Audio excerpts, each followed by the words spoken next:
আসসালামু আলাইকুম ওয়া রাহমাতুল্লাহি ওয়া বারাকাতুহু। আমাদের এই ধারাবাহিক আলোচনা জান্নাত সম্পর্কে, জান্নাতি সম্পর্কে যে চলে আসছে তার একাদশ পর্ব, 11 নম্বর পর্ব।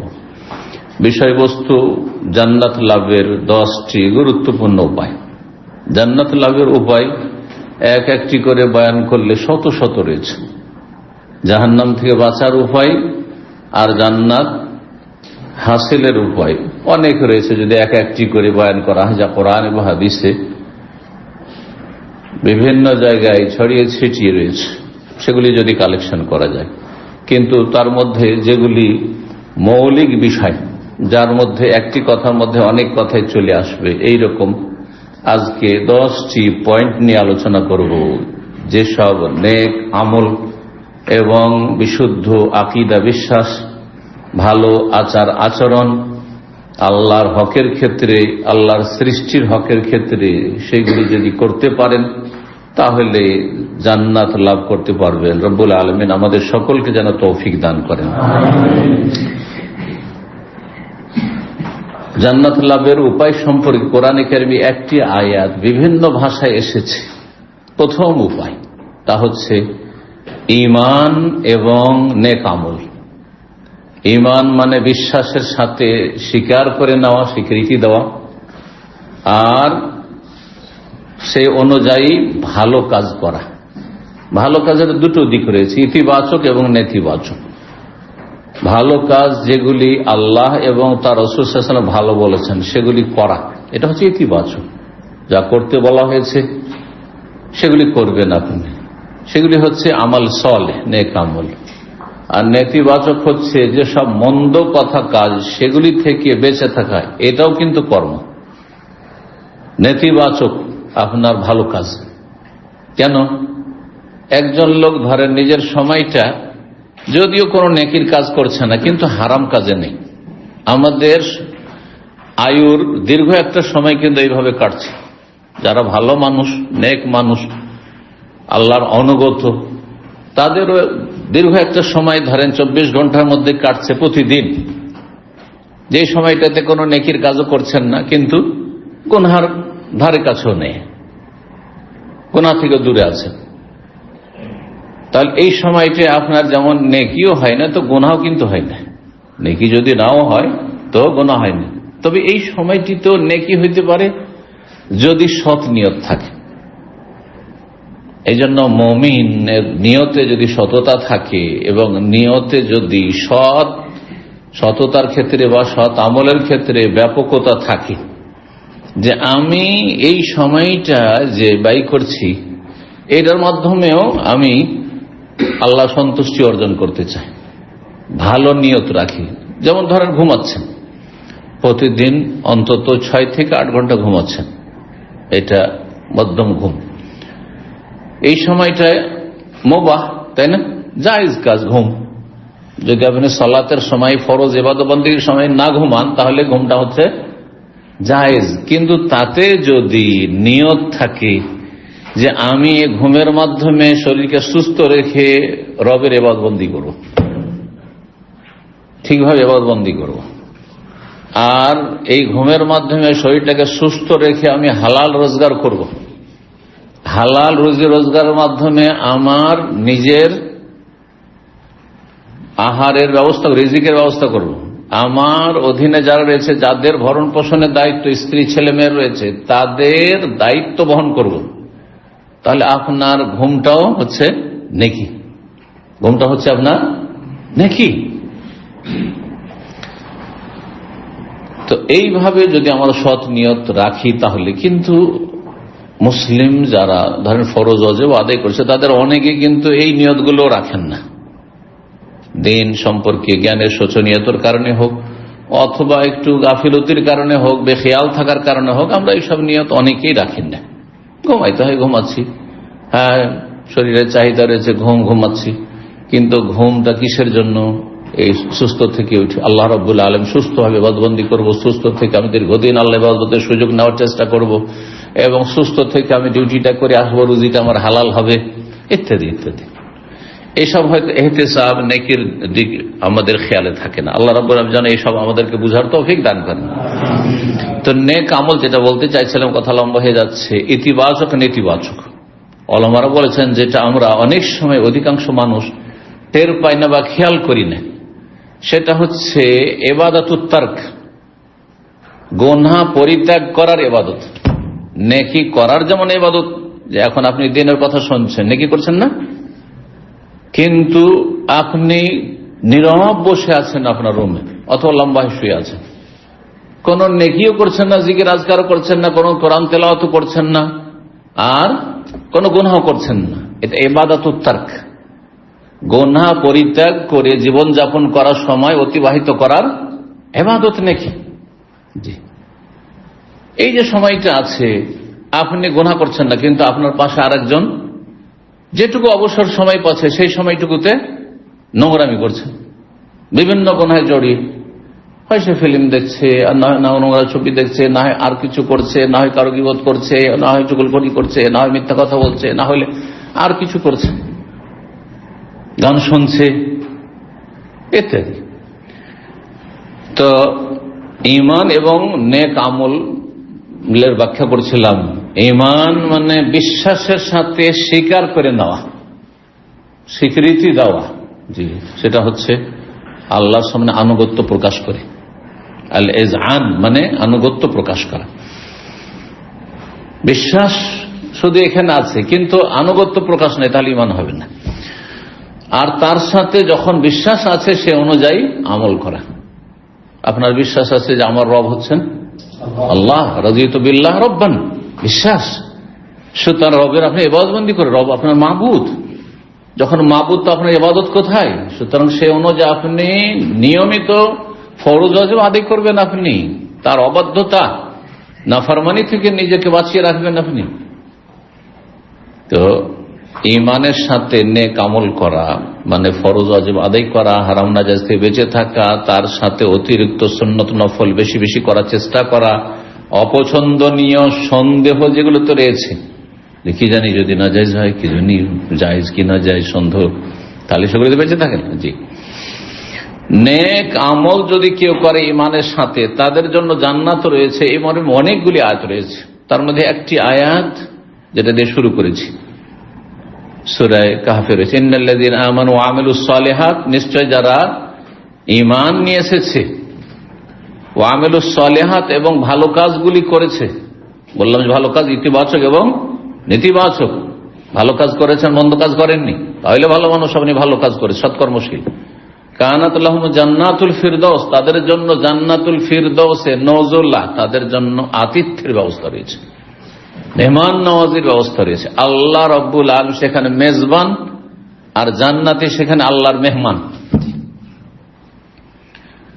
সূরা বাকারা আয়াত নম্বর 82 আল্লাহ ইরশাদ করেছেন, ওয়াল্লাযীনা আমানু ওয়া আমিলুস সালিহাত উলাইকা আসহাবুল জান্নাতি হুম ফিহা খালিদুন।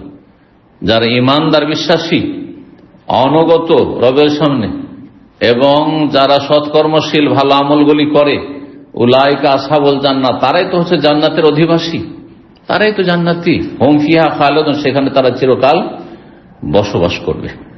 এই মর্মে সহিহ বুখারী 6987 নম্বর হাদিস আবু হুরায়রা রাদিয়াল্লাহু তাআলা আনহু বর্ণনা করছেন, রাসূলুল্লাহ সাল্লাল্লাহু আলাইহি ওয়াসাল্লাম বলেন, মান আমানা বিল্লাহি ওয়া রাসূলিহি, যারা আল্লাহ এবং তার রাসূলের প্রতি ঈমান নিয়ে আসলো।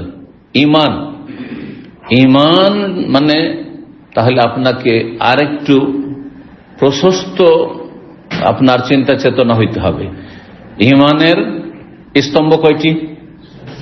6টি। তাহলে এই 6টি বিষয় যে বিশ্বাস করতে মৌলিক বিষয়, এই 6টি মৌলিক বিষয়ের মধ্যে বাকি যেসব ঈমানিয়াতগুলি রয়েছে সেগুলি এর অন্তর্ভুক্ত শামিল হবে।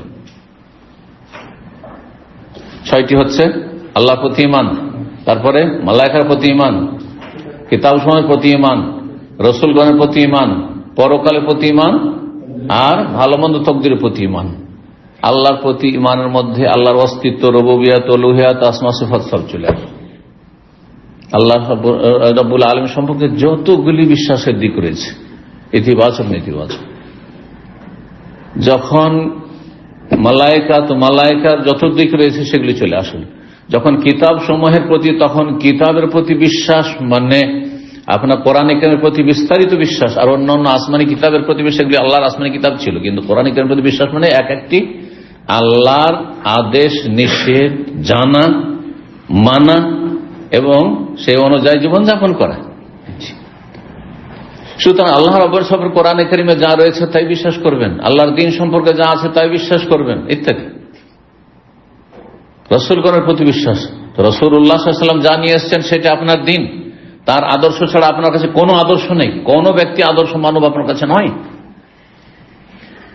এইভাবে পরকালের প্রতি বিশ্বাস, এক একটি বিষয় আল্লাহর সামনে হাজির হইতে হবে। কেউ দেখছেন না কিন্তু আল্লাহ দেখছেন। সুতরাং ভালো কাজ করার ক্ষেত্রে আমার মানুষ জানার কোনো প্রয়োজন করে না তো, কারণ যিনি আমাকে দেবেন তিনি জানছেন, সামিউন বাসির, তিনি সব শুনছেন, জানছেন, দেখছেন। জি,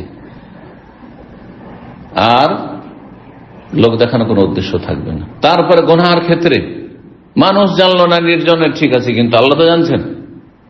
তাই এইভাবে যদি সত্যিকার ঈমান হয়, এই ঈমানের মৌলিক বিষয়গুলি বলছিলাম 6টি, ঈমানের শাখা প্রশাখা 70-এর বেশি, তাহলে সেগুলি শামিল আপনার ঈমানের ভিতরে, তাহলে পুরো ইসলাম চলে আসছে এইভাবে। তারপরে ইসলাম আর ঈমান, যখন শুধু ইসলাম বলবেন তো তাতে ঈমানও শামিল। সুতরাং ঈমান মানে এই 6টি বিশ্বাস করে জান্নাত নয়, তার মধ্যে 5 ওয়াক্ত সালাত, যাকাত, সিয়াম, রোজা, হজ সব আছে তার মধ্যে। যারা ইমানদার সৎকর্মশীল তারাই হচ্ছে জান্নাতি, সেখানে চিরকাল বসবাস করবে। এই মর্মে রাসূলুল্লাহ সাল্লাল্লাহু আলাইহি ওয়াসাল্লামের হাদিস, মান আমানা বিল্লাহি ওয়া রাসূলিহি, যারা আল্লাহ এবং রাসূলের প্রতি ঈমান নিয়ে আসলো, আল্লাহর প্রতি রাসূলের প্রতি ঈমান আছে, বিশ্বাস আছে, বিশ্বাস অনুযায়ী আমল আছে। সুতরাং ওয়াকামাস সালাত, সালাত কায়েম করলো। এই না যে আমরা জাতিতে মুসলমান, আল্লাহ পরকালে সব বিশ্বাসী, কিন্তু নামাজ পড়েন বলছে ওইটা করি না। কিসের বিশ্বাস আছে আপনার? যেটা যার বিশ্বাস সে অনুযায়ী কাজ করে। আপনার বিশ্বাস আছে আমার একামা শেষ হতে যাচ্ছে, পেরেশান হয়ে গেছেন একামার ইনভলভ করার জন্য, না হলে আমি অবৈধ হয়ে যাব, এই কালকে অবৈধ, সে অনুযায়ী আমল করার জন্য আপ্রাণ চেষ্টা করছেন, পেটের জন্য, দুনিয়ার জন্য সব কাজ করছেন। যেমন বিশ্বাস তেমন আমল আপনার, তেমন কর্ম। কিন্তু দিনের ক্ষেত্রে অধিকাংশ মুসলিম নামকে অস্তে মুসলিম, ও আকামাস সালাত, সালাত কায়েম করলো, এটি হচ্ছে মুসলিম কাফের মাঝে পার্থক্য করে। ওসামা রমজান, রমজান মাসে সিয়াম পালন করলো, কারণ এই 3টি কাজ আল্লাহর প্রতি ঈমান, শাহাদাত, তারপরে সালাত কায়েম করা, রোজা, এগুলো আমির গরিব সবার জন্য, ফকিরের জন্য, কিন্তু হজ, যাকাত সচ্ছল ব্যক্তির জন্য। এই জন্য হয়তো এখানে উল্লেখ করা হয়নি, অথবা তখন পর্যন্ত যাকাতের কথা আছে, যেহেতু সিয়ামের কথা এসেছে, সিয়ামের আগে যাকাতের এসেছে, সেই জন্য এই ব্যাখ্যা না করে সেটাই বলা যেতে পারে যে সকল স্তরের মুসলিম, গরিব হোক অথবা সচ্ছল হোক, সবার জন্য কি এই 3টি ইসলামের রুকুন ফরজ।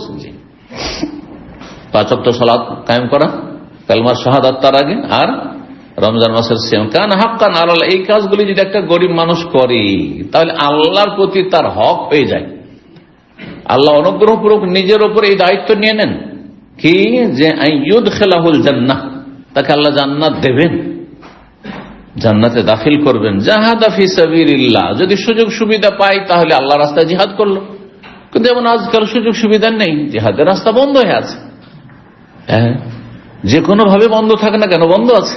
মুসলিমদের দুর্বলতার কারণে, শর্ত পূরণ না হওয়ার কারণে, বা রাষ্ট্রীয় আমাদের নেতৃত্ব না থাকার কারণে, ওই রকম যে নেতৃত্ব ছাড়া এই সময় জিহাদের নেই। সব আমলের শর্ত আছে, রোজা রাখারও শর্ত আছে। ভাই, আপনি যদি খুব অসুস্থ থাকেন আর সে অবস্থায় রোজা রাখেন, আপনি গুনাহগার।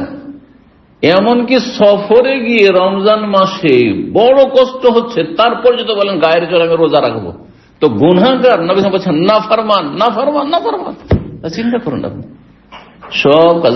হজের জন্য শর্ত নেই, এদিকে বিবির পেটের খাবার নেই, বাড়ি ঘর নেই, হ্যাঁ, আর ঋণের বোঝা চেপে আছে, আর এদিকে হজে সেজেছে। হারাম হজ করে, এরকম অবস্থা হজ করা হারাম।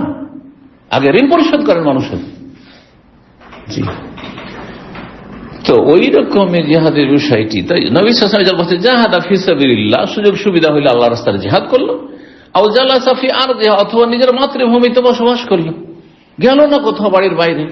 ঘরে একজন চাষী কৃষক, সারা জীবন ওই পল্লী গ্রামে বাস করেছে, বেদুইন সারা জীবন বেদুইন হয়ে বকরি ছাগলের পালার উঠের পালের সাথে বসবাস করেছে। আল্লাতী ওয়ালাদা ফিহা, যেখানে তার জন্মস্থান, সেখানে সারা জীবনটা কেটে গেছে। ব্যাস পালন করেছে কি? শাহাদাত ঠিক আছে, লা ইলাহা ইল্লাল্লাহ মুহাম্মাদুর রাসূলুল্লাহ, ঈমান আর 5 ওয়াক্ত সালাত ঠিক আছে, আর সিয়াম ঠিক আছে, গরিব মানুষ সুতরাং তার যাকাত নেই, হজ নেই, জান্নাত দেবেন আল্লাহ। ফাকালু ইয়া রাসূলুল্লাহ, সাহাবী হে আল্লাহ রাসূল, আফালা নুবাশশিরুন নাস, তাহলে মানুষজনকে জানিয়ে দেব নাকি এত বড় একটা সুসংবাদ যে এই কাজটি করলে শর্টকাটে জান্নাত, শর্টকাট রাস্তা, জানিয়ে দেব? কাল রাসূলুল্লাহ সাল্লাল্লাহু আলাইহি ওয়াসাল্লাম বললেন, আরো শোনো, ইন্না ফিল জান্নাতে মিআতা দারা, জান্নাতে 100টি স্তর রয়েছে। 100টি স্তরে, সবাই একই স্তরে নয়, আর সবাই আপন আপন জায়গায় থেকে এত প্রশান্তি লাভ করবে, মনে করবে যে আমার মতো কেউ নেই। দুনিয়াতে সাধারণত এটা হয় না। সবাই উপর দিকে তাকাচ্ছেন দুনিয়াদাররা, যে আমার চাইতে এরা বড় হয়ে গেল, আমার চাইতে পয়সা হলো, আমার চাইতে পয়সা, কিন্তু আমার চাইতে খারাপ অবস্থায় আছে এটা খুব কমই লোক দেখে থাকি। যার ফলে অধিকাংশ মুসলিমের অশান্তিতে আছে, অধিকাংশ মানব জাতি অশান্তিতে আছে। কার বেশি শান্তি? যে যত বেশি নিচের দিকে দেখে। দুনিয়ার ক্ষেত্রে যে যত বেশি নিচের দিকে থাকবে সে তত বেশি শান্তি পাবে, তার পরিতুষ্টি আসবে জীবনে। আর ধর্মীয় ক্ষেত্রে, জান্নাত লাভের ক্ষেত্রে, ঈমান এবং নেক আমল ক্ষেত্রে যে যত উপর দিকে দেখবে এবং কম্পিটিশন করবে, ও পারবে তো আমি পারবো না কেন, ও করবে তো আমি করবো না কেন, সে তাহাজ্জুদ পড়তে পারে আমি কেন পারবো না, সে সোমবার বৃহস্পতিবার রোজা রাখতে পারে ডিউটি করে রোদরে, তো আমি ঠান্ডায় থেকে পারবো না কেন, ইত্যাদি ইত্যাদি। সে যদি হজ করতে পারে, তার বেতন হচ্ছে 2000 1000, তো আমি আমার তো 3000 2500 কেন পারবো না? এইভাবে এই দুটো কথা মনে রাখবেন, সব সময় নিচের দিকে নয়, সবসময় উপর দিকে নয়। নিচের দিকে তাকাবেন কখন? পার্থিব জীবনের ক্ষেত্রে। দুনিয়ার ক্ষেত্রে কাকে আল্লাহ কি দিয়েছেন, কে কেমন সুখে আছে, কে কত টাকা পয়সাওয়ালা, এই ক্ষেত্রে নিচে দেখেন যে আমি যেখানে আছি আমার চাইতে অনেকে নিম্ন স্তরে বসবাস করছে, বড়ই কষ্ট রয়েছে, শান্তি পেয়ে যাবেন। দিনের ক্ষেত্রে, ধর্মের ক্ষেত্রে নিচের দিকে তাকালে হবে না। আরে আমি তো 4 ওয়াক্ত পড়ছি, আরে কেউ 1 ওয়াক্তও পড়ে না, এটা তাকালে জাহান্নামী। জান্নাত পাবেন না। তো ওপর দিকে তাকাই থাক, আমার ফরজ আসবে ঠিক আছে কিনা, হারাম না যাচ্ছে বেঁচে থাকছে কিনা। সে পারে তো আমি কেন পারবো না এই নেক আমল করতে? সে যাতে ডেইলি প্রতিদিন গিয়ে যদি দিন শিখতে পারে, আমি সপ্তাহে একদিন করে পারবো না, এতটুকু হয় না। দুনিয়া এবং দিনের ক্ষেত্রে এই বিষয়গুলো আমাদের জানা থাকতে হবে। তো নবী সাল্লাল্লাহু আলাইহি ওয়াসাল্লাম বলে, জান্নাতে 100টি মর্যাদা রয়েছে, 100টি স্তর রয়েছে। আদাল্লাহু লিল মুজাহিদিনা ফি সাবিলিল্লাহ, বিশেষ করে যা আল্লাহ রাস্তার জিহাদকারী তাদের জন্য প্রস্তুত করে রেখেছে। মা বাইনা দারাজাতাইন, দুটো স্তরের মাঝে। এই নয় যে বাস একটা তলা, দুনিয়ার ধরেন 100 তলা একটা বিল্ডিং আছে, তো কি ভাবছেন যে একটা তলায় একটু কয়েক হাত, তাই না? না, এরকম নয়। বলছেন যে দুটো মর্যাদা, দুটো স্তরের মাঝে কতটা দূরত্ব, কামা বাইনাস সামাই ওয়ালা, যেমন আসমান জমিনের দূরত্ব 500 বছর রাস্তা। সুতরাং আল্লাহর কাছে চাইতে গিয়ে কার্পণ্য করবে না, হীনমন্যতা ভুগবে না যে আমি তুচ্ছ মানুষ, পাপি তাপি মানুষ, অত বড় চাওয়া পাওয়া আমার নাই, কোন রকম করে জান্নাতের গেট খানে একটু ধাক্কা দিয়ে ঢুকিয়ে দিলে হইল। না, এরকম না। ফাইজা আলতমুল্লাহ, যখন আল্লাহর কাছে চাইবে, ফাসালুহুল ফিরদৌস, জান্নাতুল ফিরদৌস তলব করি। ফিরদৌস প্যারাডাইস, এখান থেকে ইংরেজিতে প্যারাডাইস বলা হয়।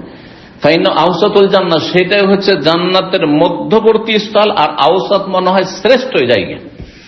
ও আলাল জান্নাত, জান্নাতের উচ্চ স্তর। ফাওকাহু আরশুর রহমান, তার উপর রহমানের আরশ রয়েছে। ওমিনহু তাফাজ্জারু আনহার, সেখান থেকে জান্নাতের নদী নালা প্রবাহিত হয়েছে। বললাম একটি পয়েন্ট, লম্বা হয়ে গেল, এখন সংক্ষেপ বলি, কারণ 10টি পয়েন্ট আজকে শেষ করতে হবে। দ্বিতীয় বিষয়, জান্নাত লাভের দ্বিতীয় উপায়, এই ঈমানেরই একটা গুরুত্বপূর্ণ দিক যেটা পৃথক করে বর্ণনা করা যায়, সেটা হচ্ছে আল্লাহর তৌহিদুল, আল্লাহর একত্ব। তৌহিদ যদি থাকে আর মানুষের গুনাহ থাকে, তো একদিন না একদিন হয় সাজা শাস্তি আল্লাহ মাফ করে দেবেন এই তৌহিদের বরকতে। দুনিয়াতে কিছু ধাক্কা খেয়েছে, অসুখ বিসুখ হয়েছে, বালা মুসিবত হয়েছে, আর আর্থিক অধপতন হয়েছে, আর মানহানি হয়েছে, লাঞ্ছিত হয়েছে, এগুলো দিয়ে কাফারা হয়ে গেছে তৌহিদবাদীর। আর না হইলে কবরে জীবনে গিয়ে কবরে আযাব দিয়ে কাফারা হয়েছে, তাতেও যদি কাফারা হয় না তৌহিদবাদী ব্যক্তির। না আজকালকার আবার দেশীয় তৌহিদি জনতা নয়, সব মাজার পূজারি আর পীর পূজারি আর সুফি বেদাতি, আর বলছে তৌহিদি জনতা। না না, এরা তৌহিদি জনতা নাই, তৌহিদ বুঝেই না তারা। বরং তৌহিদের কথা তাদেরকে যদি বলা হয় তো গায়ের জ্বালা, তৌহিদ কত প্রকার কি কি একটু ব্যাখ্যা করবো জানো, তাও জানে না। আবার এরা তৌহিদি জনতা, এরা তৌহিদি জনতা না। তৌহিদি জনতা মানে জাতীয়তার মুসলিম, শুধু জাতিতে মুসলিম এমনটা নয়। তৌহিদ বুঝে, তৌহিদের রুবুবিয়ত কাকে বলে বুঝে, তৌহিদুল উলুহে ইবাদা কাকে বলে বুঝে, তৌহিদুল আসমা সিফাত কাকে বুঝে, সার্বিক জীবনে তৌহিদ প্রতিষ্ঠা করে। তৌহিদের বিপরীত বড় শিরক, ছোট শিরক, মুনাফিকি, কুফরি, বড় কুফরি, ছোট কুফরি, সবগুলি থেকে মুক্ত থাকে। সুতরাং তাদের মধ্যে থাকবে না অন্ধভক্তি, কোরআন হাদিস ছাড়া অন্য কোন অন্ধভক্তি থাকবে না, কোন ব্যক্তির, কোন দলের, কোন গোষ্ঠীর। তাদের মধ্যে থাকবে না কুসংস্কার, তাদের মধ্যে অলৌকিক লক্ষণ থাকবে না, তাদের মধ্যে তাবিজ তোমার থাকবে না, তাকাবালা, টোটকা ফোটকার ভ্রান্ত বিশ্বাস এসব থাকবে না, ইত্যাদি ইত্যাদি। আল্লাহ ছাড়া অন্যের সাথে অন্তরে সম্পৃক্ততা থাকবে না। অধিকাংশ মানুষ নামাজি, তারপরেও যার কাছে যত বেশি পায় তার সাথে সবসময় কলব ঝুলে আছে, অন্তরে সম্পৃক্ততা। এই কলবের সম্পৃক্ততা রবের সাথে হইতে হবে, জি, না হলে তৌহিদ পরিপন্থী বিষয়গুলো। কোনটাতে তৌহিদ দুর্বল হয় আর কোনটা তৌহিদ নষ্ট হয়, সবগুলি তৌহিদ নষ্ট হয় না। আল্লাহর তৌহিদ যদি ঠিক থাকে বলছিলাম তো একদিন না একদিন জান্নাত পাবেন। এমনকি জাহান্নামে যদি যেতে হয় তো চিরস্থায়ী জাহান্নামী হবে না। যে ব্যক্তি শিরক মুক্ত, কুফরি মুক্ত, আর সে ইমানকে রক্ষা করেছে, মানে 5 ওয়াক্ত সালাত পড়েছে, সে চোরও যদি হয়, ডাকাতও হয়, বেঈমানও হয়, মিথ্যুকও হয়, সুদখোরও হয়, আর ঘুষখোরও হয়, বিভিন্ন পাপ করেছে, ফিল্ম দেখেছে, তার মানে এই কথা বলছে না যেগুলো করেন দুনিয়ার ধাক্কা খাবেন, লাঞ্ছিত হবেন, কবরের আযাবের সম্মুখীন হবেন, আর জাহান্নামের শাস্তি পাবেন, আর এগুলোর জন্য প্রস্তুত থাকলে সেগুলো করেন। কিন্তু শুরু থেকে যদি আল্লাহর আযাব থেকে যদি মুক্তি পেতে চান তাহলে পাপ মুক্ত পুরোপুরি থাকে, পুরোপুরি তৌহিদবাদী হন, মানে তৌহিদের বাস্তবায়ন করুন। কিন্তু তৌহিদ ঠিক আছে, বিভিন্ন পাপে জড়িয়ে আছে, কোন একদিন জান্নাতে যেতে পারে 5 ওয়াক্ত নামাজি যদি হয় তার সাথে। কারণ 5 ওয়াক্ত নামাজ তৌহিদের বাস্তব রূপ, তৌহিদ যে আছে এর বাস্তব প্রমাণ, জি, প্রুফ। এই মর্মে অনেক দলিল রয়েছে যে তৌহিদের ফজিলত সম্পর্কে। তার মধ্যে একটি হাদিস বুখারী মুসলিমে রয়েছে, ইতবান বিন মালিক রাদিয়াল্লাহু তাআলা আনহু থেকে বর্ণিত, লম্বা হাদিস। তার একটি অংশ, ফাইনাল্লাহ হারাম আলান নার, জাহান্নামের উপর আল্লাহ হারাম করেছেন এমন কোন ব্যক্তিকে, মান ক্বালা লা ইলাহা ইল্লাল্লাহ, যেই ব্যক্তি বলল লা ইলাহা ইল্লাল্লাহ, আল্লাহ ছাড়া আমার সত্য কোনো মাবুদ নেই, আল্লাহ ছাড়া আমার রব নেই, আল্লাহ ছাড়া কোনো মাবুদ নেই, হ্যাঁ, আল্লাহ ছাড়া কারো সামনে ঝুঁকি না, আল্লাহ ছাড়া কারো আদেশ মানি না। আদেশ মানি যদি আল্লাহ রাব্বুল আদেশের আওতাভুক্ত হয়। এবার এতে থেকে বুঝেন না যে আল্লাহ ছাড়া কারো আদেশ মানি না, মানে আমি সরকার আইন মানি না, আমি বাপের কথা মানি না, মায়ের কথা মানি না, সেটা আল্লাহর কথা মানলো। অন্যের কথা, আল্লাহ ছাড়া অন্যের কথা মানতে হবে আল্লাহ রাব্বুল আলামিনের আদেশ নিষেধের আওতাভুক্ত হয়। মানে যদি আদেশ নিষেধের বাইরে না চলে যায় তাহলে মানবেন।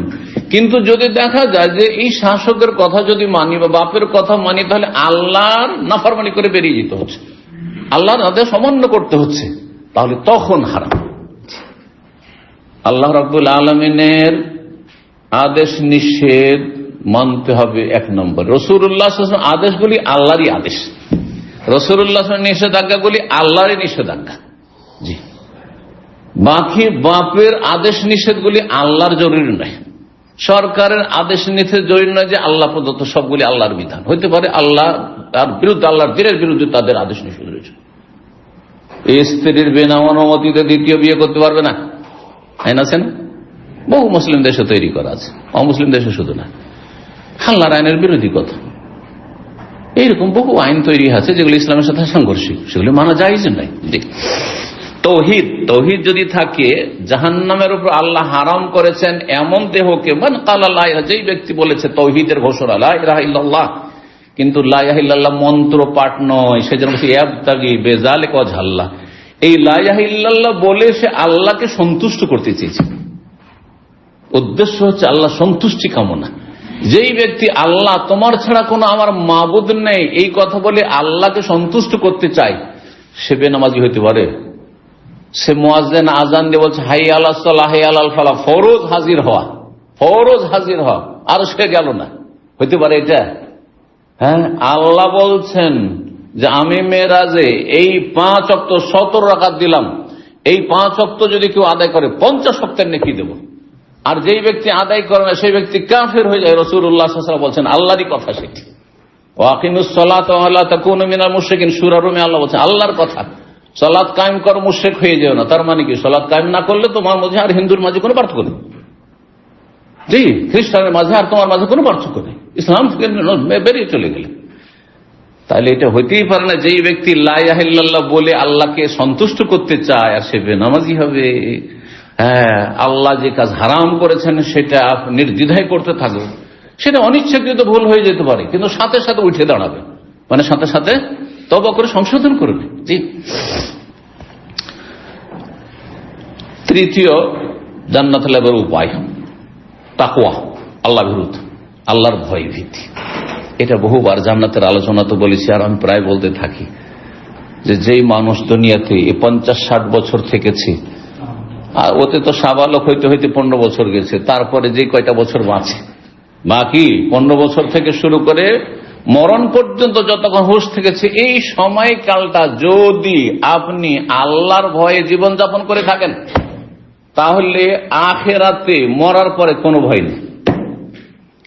আর যদি এখানে কোনো না ভয় করেন, কোনো ভয় নেই, আমরা যা ইচ্ছা তাই করবো, যা ইচ্ছা তাই বলবো, যেমন ইচ্ছা তেমন চলবো, তোমার কাজ তুমি করো, আমি নামাজ পড়ি না পড়ি তাতে তোমার কি, আমি মদ খাই তাতে তোমার কি, আমি হারাম খাই তাতে তোমার কি, আমি কি করছি না করছি সেটাতে তোমার দেখার কি আছে। এইভাবে যারা জীবনযাপন করে নির্ভীক থাকলো দুনিয়াতে ভয় নেই, তো আখিরাতে অবশ্যই ভয় আছে, আর সেটা হচ্ছে জাহান্নামের ভয়, আর অবশ্যই জাহান্নামে যেতে হবে। তাকওয়া, আল্লাহ ভীরুতা। কোরআনে কারিমে অনেকগুলি আয়াত রয়েছে যেগুলির সার কথা বিভিন্ন ভাষায়, যে জান্নাত আল্লাহ তৈরি করেছেন কার জন্য? যার আল্লাহর ভয়ে কি করে, ভালো কাজ করে, আল্লাহর ভয়ে মন্দ কাজ থেকে বেঁচে থাকে, মুত্তাকিন, যাদের মধ্যে তাকওয়া রয়েছে। সূরা আলে ইমরানের আয়াত নম্বর 133-এ দেখেন আল্লাহ সারে ওয়ালা মাগফিরাতিন মির রাব্বিক ওয়া জান্নাতিন আরদুহাস সামাওয়াতু ওয়াল আরদু উইদ্দাত লিল মুত্তাকিন, তোমরা কম্পিটিশন, ভালো কাজ করে মন্দ কাজ করে না ইত্যাদি, এরা হচ্ছে মুত্তাকি। সূরা হিজর আয়াত নম্বর 45 আল্লাহ বলছেন ইন্নাল মুত্তাকিনা ফি জান্নাতিন ওয়া উয়ুন, নিশ্চয় আল্লাহ ভীরুরা থাকবে কোথায়? জান্নাতে, বহু বাগান বিশিষ্ট জান্নাতে এবং বহু ঝর্ণা বিশিষ্ট জান্নাতে। আল্লাহ রাব্বুল সূরা মারিয়াম আয়াত নম্বর 63 বলছেন তিলকাল জান্নাতুল্লাতী নূরিসু মিন ইবাদিনা মান কানা তাকি, এই জান্নাতের আমি ওয়ারিস, উত্তরাধিকারী বানাবো বা বানিয়েছি এমন ব্যক্তিদেরকে আমার বান্দাদের মধ্য থেকে, মান কানা তাকিয়া, যারা মুত্তাকি, যারা আল্লাহ ভীরু। আল্লাহ ভীরু ছাড়া শুধু জাতিতে মুসলিম জান্নাত পাবে এমন কথা নেই, কোরআন ও হাদিস স্পষ্ট করে। তিরমিজির 1927 নম্বর হাদিস, আর ইবনে মাজার 4236 নম্বর হাদিস, আবু হুরায়রা রাদিয়াল্লাহু তাআলা আনহু বর্ণনা করছেন যে সুইলা রাসূলুল্লাহ সাল্লাল্লাহু আলাইহি ওয়াসাল্লাম আকসার মা ইদখিলু আল নাসাল জান্নাহ, জিজ্ঞাসা করা হয় রাসূলুল্লাহ সাল্লাল্লাহু আলাইহি ওয়াসাল্লামকে যে অধিকাংশ মানুষ কোন নেক আমলের বদৌলতে মাধ্যমে জান্নাত যেতে পারবে, কোন ভালো কাজের মাধ্যমে অধিকাংশ মানুষ জান্নাতে যাবে? দুটি কথা বলেছেন। বললেন তাকওয়াল্লাহ ওয়া হুসনুল খুলুক, আল্লাহর ভয় ভীতি, আল্লাহর ভয় অন্তরে রেখে ভালো কাজ করা। কি জন্য ভালো কাজ করছেন? আল্লাহর ভয়। কি জন্য মন্দ কাজ থেকে বেঁচে থাকছেন? আল্লাহর ভয়। ব্যাস, এই ভালো এবং মন্দর ক্ষেত্রে অন্তরে যেন কি থাকে? আল্লাহর ভয় ভীতি কাজ করে। কেন আপনি 5 ওয়াক্ত সালাত পড়তে মসজিদে যাচ্ছেন না? আল্লাহর ভয়ে যাচ্ছেন, আল্লাহর আযাবের ভয়ে যাচ্ছেন, আল্লাহর অসন্তুষ্টির ভয়ে যাচ্ছেন। কেন বাপ মাকে সন্তুষ্ট করার চেষ্টা করছেন? আল্লাহর ভয়। কেন আপনি রেড সিগন্যালে বেঁচে আছেন, ওই 3000 লাগবে সেজন্য নাই, আল্লাহর ভয়ে। আল্লাহ বলছেন উলিল আমরি মিনকুম, সরকারের বৈধ আইন মেনে চলে। সেই জন্য চিন্তা করুন দেখি, একটা কাফেরও কিন্তু রেড সিগন্যালে দাঁড়াচ্ছে, এটা পাপিষ্ঠ, জীবনে একটা নেক কাজ করে না হয়তো, সেও কিন্তু সেখানে দাঁড়াচ্ছে, কিন্তু সে কোনো নেকি পায় না। কিন্তু আপনি নেকি পাবো, একজন মুসলিম ধার্মিক নেকি পাবে, যার ইমানি চেতনা আছে, দিনের জ্ঞান আছে। কি জন্য আমি দাঁড়িয়ে গেলাম? হ্যাঁ, অনেক সময় দেখা যাচ্ছে যে ফুটপাতে রেড সিগন্যাল আছে, কোন লোকজন দেখছেন না, পারাপার করছেন, চলে যেতে পারবো তো, তারপরে গেলেন না। এখানে এদিক সেদিক কোনো ট্রাফিক পুলিশ টুলিশও নাই যে অসুবিধা আছে, তারপরে গেলেন না, কোনো ক্যামেরাও লাগানো নেই, তারপর যাচ্ছেন না কেন? কারণ এটা আল্লাহর হুকুম, আল্লাহর হুকুম যে তুমি সরকার আইন মেনে চলো। সেই জন্য তো তাকওয়া আল্লাহ, আল্লাহর ভয় ভীতি জান্নাতে যাওয়ার বা জান্নাত লাভের গুরুত্বপূর্ণ মাধ্যম, ও হুসনুল খুলুক, এবং উত্তম চরিত্র। অধিকাংশ মানুষ জান্নাতে যাবে আল্লাহ ভীতির মাধ্যমে আর সৎ চরিত্রের মাধ্যমে। আল্লাহ রাব্বুল আলামিন যেন এই ভালো বৈশিষ্ট্যগুলো আমাদের মধ্যে নিয়ে আসার তৌফিক দান করেন। আল্লাহর ভয় ভীতি থাকলে আল্লাহর হক নষ্ট করবে না, মানুষের হক, স্ত্রী ছেলে মেয়ে বাপ মা কারো হক নষ্ট করবে না, পাড়া প্রতিবেশী রুমমেট সাথী সঙ্গী কারো হক নষ্ট করবে না, অমুসলিমের হক নষ্ট করবে না, কারণ আল্লাহর ভয় আছে। জুলুম অবিচার কারো জুলুম করা, কাফের উপর জুলুম করা জায়েজ না। জি, আর উত্তম চরিত্র থাকলে কোন মানুষকে কষ্ট দেবেন না, কোন সৃষ্টিকে কষ্ট দেবেন, একটা বিড়ালকে কষ্ট দেবেন না আপনি। জি, জিজ্ঞাসা করা হলো যে অধিকাংশ মানুষ জাহান্নামে কেন যাবে, এর কারণ কি? সেখানেও দুটো কারণ বললেন। একটি হচ্ছে আল ফামু ওয়াল ফারজু, এই জবানের কারণে, মুখের কারণে, আর কিসের জন্য? আল ফারজু, গুপ্তাঙ্গের কারণে, লজ্জা স্থানের কারণে।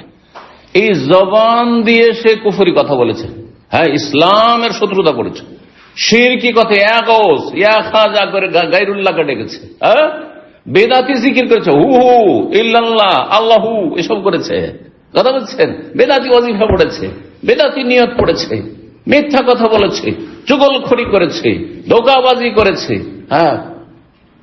ঠকেছে মানুষকে, সব জবান দিয়ে, জবানের কারণে। জবান দিয়ে যেমন অন্যায় কথা বলা হয়, তেমনি জবান দিয়ে মানুষ হারাম খায়, হারাম রোজগার করছে আর খাচ্ছে, আমোদ ফুর্তি করে ছেলে মেয়েদেরকে নিয়ে। এই জিহ্বা স্বাদটা ভোগ করছে।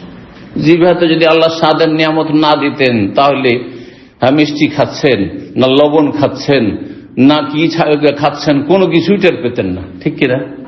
তাহলে এই জবানের কারণে অধিকাংশ মানুষ কোথায় যাবে?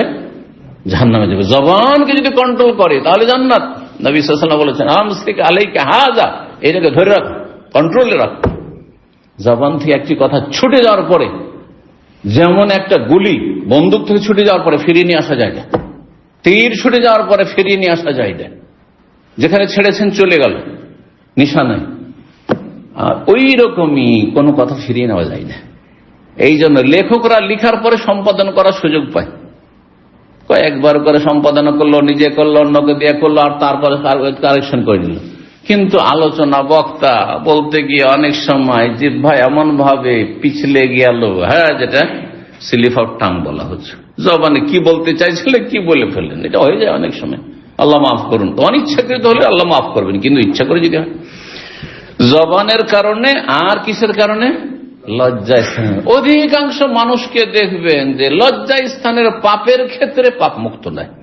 কখনো জেনায় লিপ্ত হয়েছে, সমকামিতায় লিপ্ত হয়েছে, জি, আর হস্তমৈথুন করেছে, আর না হলে এই গুপ্তাঙ্গের কারণে চোখের গুনাহ করেছে, অন্তরে প্রেম করেছে, অবৈধ প্রেম করেছে বেগানা মহিলার সাথে। আরে তোমার মায়ের সাথে যদি কেউ করতো, তোমার বোনের সাথে কেউ যদি করতো, তোমার মেয়ের সাথে করতো, কেমন মজা লাগতো?